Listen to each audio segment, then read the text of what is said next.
Senior सहाफ़ी anchor person Hamid Mir साहब से कि वो अपने ख्यालात का इज़हार करें। बिस्मिल्लाहिर्रहमानिर्रहीम।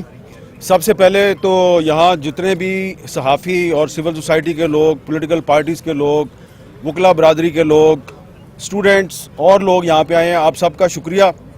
और असद तूर साहब जो हैं उनके साथ हम सब ने पहले भी इज़हार यकजहती किया था, आज भी कर रहे हैं। लेकिन यहाँ पर कुछ ऐसे चेहरे भी मुझे नज़र आ रहे हैं जो माजी में असद तूर की तरह तशद्दुद का निशाना बने, उन पर हमले किए गए। हमने इसी तरह मुजाहरे किए, इसी जगह पे खड़े होकर मुजाहरे किए और मुकदमात दर्ज हुए, लेकिन कोई नतीजा बरामद नहीं हुआ।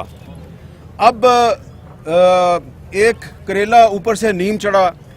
अब हुआ ये है कि एक तरफ हमला किया गया है, हमले के बाद 3 दिन गुजरने के बावजूद पुलिस ने कोई कार्रवाई नहीं की, और दूसरी तरफ वज़ीर इत्तलात साहब जो हैं वो BBC को कह रहे हैं जनाब कि इस तरह के हमले तो होते रहते हैं।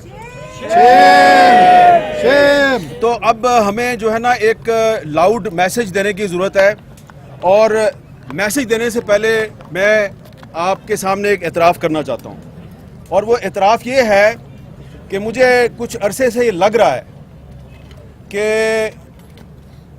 हम जिन इदारों में काम करते हैं उन इदारों को चारों तरफ से घेरा डालकर इतना मजबूर कर दिया गया है कि वो हमें अपने साथियों की नौकरियों का वास्ता दे के कहते हैं कि यार ये बात ना करें, ये कर लें, ये ना करें, ये ना करें। तो हम अपने साथी जो हैं उनकी नौकरियों की खातिर थोड़ी एहतियात का मुजाहरा करते हैं, लेकिन ऐसा लगता है कि ये अब स्ट्रेंथ बन गई है दुश्मन की, जो हमारी आज़ादी सहाफ़त का दुश्मन है। लिहाजा मैं सिर्फ अपनी बात कर रहा हूँ कि मुझे लग रहा है कि ये जो नौकरी है मेरी, ये मेरे पाँव की जंजीर बन रही है और मैं कुछ बातें नहीं कह सकता। लिहाजा आज के दिन से मैं आहिस्ता आहिस्ता कुछ बातें कहनी शुरू करूँगा, और जिसने मुझे नौकरी से निकलवाना है वो नौकरी से निकलवा दे, क्योंकि नौकरी से निकालेगा तो मुझे आज़ादी मिलेगी। मुझे आज़ादी मिलेगी तो मैं तुम्हारे चेहरों के नकाब नोचूंगा। ये आपको शायद लग रहा हो कि मुझे तो गुस्सा चढ़ा हुआ है, मुझे कोई गुस्सा नहीं चढ़ा हुआ।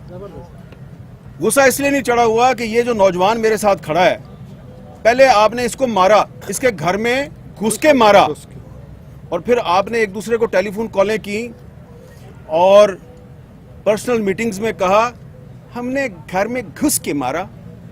तो अगर तुम इतने बहादुर हो तो घर में घुस के मारते हो जिसमें उसकी मदद के लिए सिवाय उसके तोते के और कोई भी नहीं था, तो इतने मर्द के बच्चे हो, इतने बहादुर हो, तो सीना तान के कहो ना हाँ जी मैं इसके घर में घुसा हूं। लेकिन तुम इतने बुज़दिल हो, इतने बेगैरत हो कि तुम ये तो नहीं मान रहे कि मैं इनके घर में घुसा था, तुम कहते हो ओहो नहीं कोई लड़की का भाई था जिसने मारा है। तो क्योंकि एक बहुत बेगैरत और बुज़दिल दुश्मन से वास्ता पड़ा है, तो इसलिए वो समझता है कि मेरा पता नहीं चलेगा, मैं नामालूम हूं। तुम कोई नामालूम नहीं हो, तुम्हारा पता है मैं तुम कौन हो। ये जो तुमने एक असद तूर के बारे में प्रोपेगेंडा किया है कि जनाब लड़की का जो भाई था वो इसका भी भाई नहीं, लड़की के भाई का नहीं पता मुझे, लड़की की माँ का पता है, उसका नाम जनरल रानी है। लड़की की माँ का नाम है जनरल रानी, जिसका डायरेक्ट ताल्लुक होता है chief of the army staff के साथ। ठीक है, अब तसल्ली होगी आपको जी। तो ये भी एक झलकी आपको बता दिया कि और भी जनरल रानी हैं, उनका भी नाम बताएंगे हम। ये मैंने इसलिए बात किया कि इसको मारा भी और फिर कहा कि ये तो जनाब पॉलिटिकल असाइलम लेना चाहता है। तो पॉलिटिकल असाइलम इसने तो नहीं लिया, पॉलिटिकल असाइलम तो तुम्हारे बाप परवेज मुशर्रफ ने लिया, जो चूहे की तरह इस मुल्क को छोड़ के भाग गया। इसके बैंक अकाउंट्स चेक करवाओ, असद तूर के बैंक अकाउंट्स चेक करवाओ, और परवेज मुशर्रफ के बैंक अकाउंट्स भी चेक करवाओ। पता चल जाएगा कि गैर मुल्की ताकतों से फंडिंग किसको मिलती है। तुमने इससे नारा लगवाया इजराइल मुर्दाबाद, इसलिए कि तुम्हारी दाढ़ी में तिनका है, तुम चोर हो। तुम्हें पता है कि तुम हम लोगों के सामने बैठ के इसराइल के साथ सफारती ताल्लुकात की वकालत करते हो।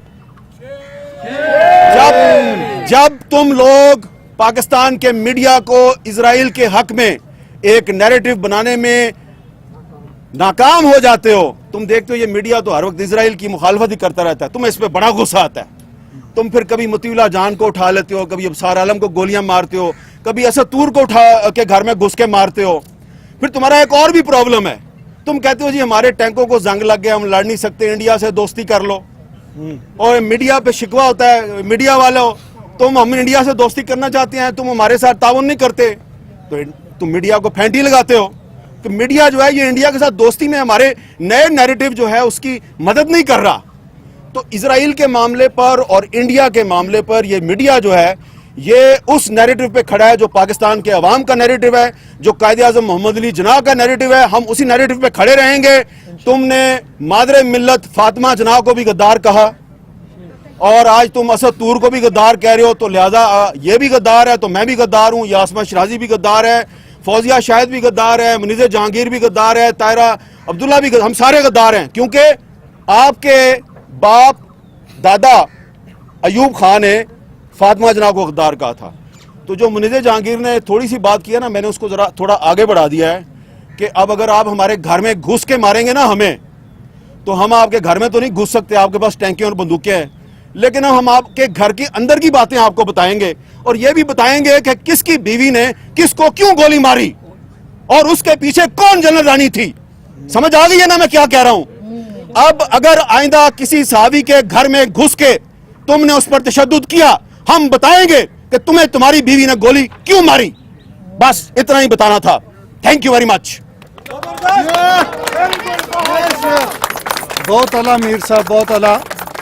अब मैं दरख्वास्त करूंगा सीनियर सहाफ़ी एंकर पर्सन आसमा शराजी साहिबा से कि वो आएँ और अपने ख्यालात का इज़हार